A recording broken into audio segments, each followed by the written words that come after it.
Assalamualaikum warahmatullahi wabarakatuh.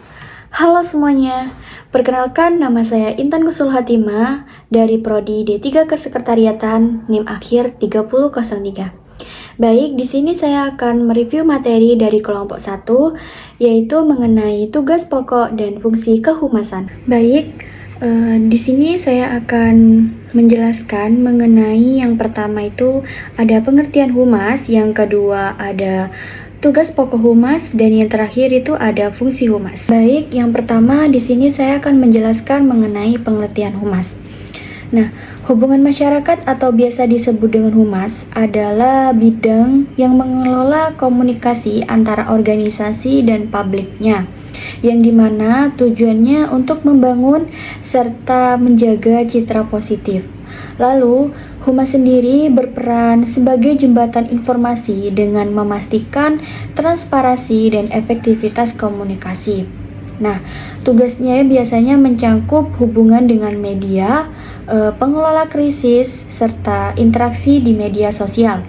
Lalu, secara keseluruhan, humas ini berfungsi membangun kepercayaan dan hubungan baik dengan pemangku kepentingan, gunanya untuk mendukung keberhasilan suatu organisasi. Setiap kehumasan atau humas mempunyai strategi, yang dimana mereka lakukan strategi ini agar mencapai tujuan mereka. Biasanya mereka melakukan kegiatan seperti riset audiens, yang dimana kegiatan ini dilakukan dengan memahami karakteristik dan kebutuhan audiensnya untuk menyesuaikan pesan yang disampaikannya. Lalu mereka juga biasanya melakukan perencanaan komunikasi, yang dimana kegiatan ini biasanya menyusun rencana komunikasi yang mencakup tujuan, pesan, dan saluran yang akan digunakannya. Lalu mereka juga melakukan kreativitas dalam penyampaian pesan.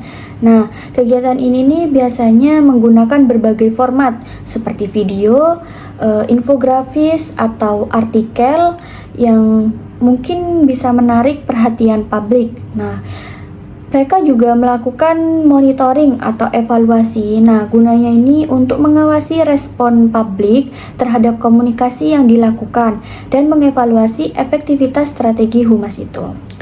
Secara keseluruhan, humas sendiri adalah bidang yang sangat penting dalam dunia komunikasi modern saat ini. Dengan adanya perannya yang multifaset, humas membantu organisasi untuk berinteraksi secara efektif dengan publik, membangun kepercayaan, dan menciptakan citra positif yang berkelanjutan.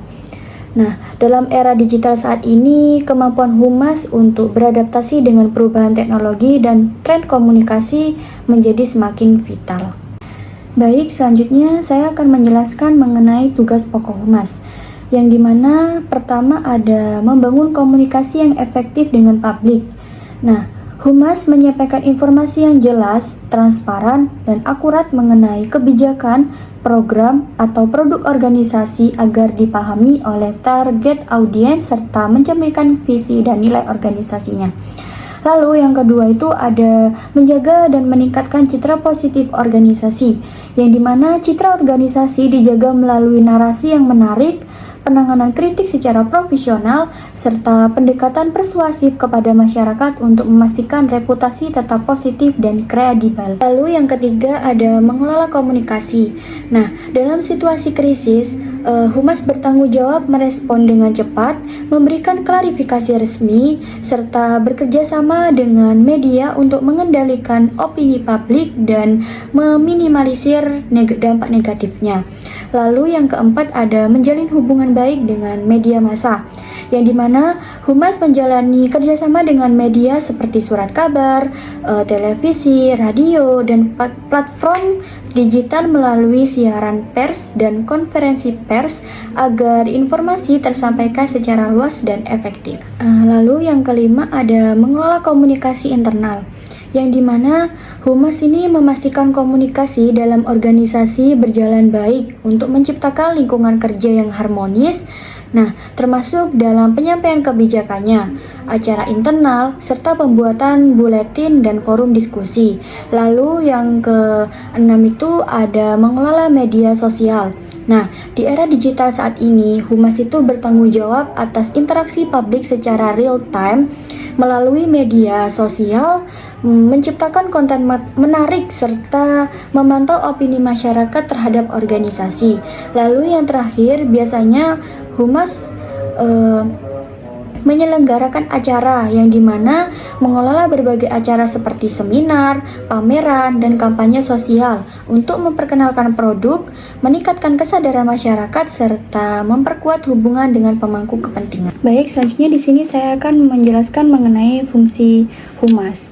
Yang pertama ada memperkuat dan memelihara hubungan, yang dimana Humas berfokus pada pembangunan hubungan yang baik dengan berbagai pemangku kepentingan, termasuk pelanggan, karyawan, investor, dan masyarakat.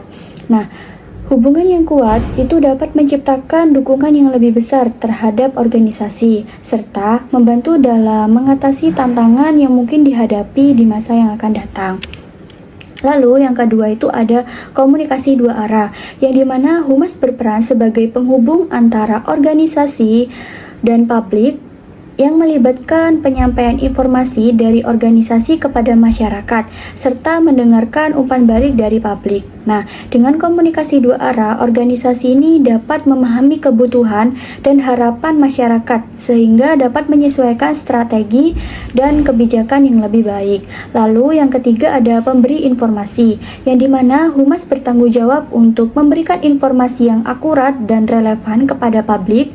Nah, ini untuk mencangkup berbagai jenis informasi seperti berita organisasi, produk baru, atau inisiatif sosial. Nah, penyampaian informasi yang jelas dan tepat waktu dapat membantu membangun kepercayaan dan transparansi di antara pemangku kepentingan. Nah, lalu selanjutnya ada edukasi publik, yang dimana Humas juga berfungsi untuk mendidik masyarakat tentang nilai-nilai produk atau layanan yang ditawarkan oleh organisasi. Nah, edukasi ini dapat dilakukan melalui berbagai saluran seperti seminar, lokakarya, atau konten di media sosial. Nah, tujuannya itu adalah untuk meningkatkan pemahaman dan kesadaran publik terhadap apa yang dilakukan oleh organisasi. Lalu yang terakhir ada meningkatkan citra positif. Nah, yang dimana salah satu tujuan utama Humas ini adalah untuk membangun dan mempertahankan citra positif organisasi melalui berbagai kegiatan seperti kampanye komunikasi, program CSR, dan interaksi yang baik dengan media. Lalu Humas ini berusaha untuk menciptakan persepsi yang baik di mata publik. Nah, citra yang positif ini dapat meningkatkan loyalitas pelanggan dan dukungan masyarakat. Baik, sekian review materi dari saya. Mohon maaf jika ada salah kata. Saya akhiri. Wassalamualaikum warahmatullahi wabarakatuh.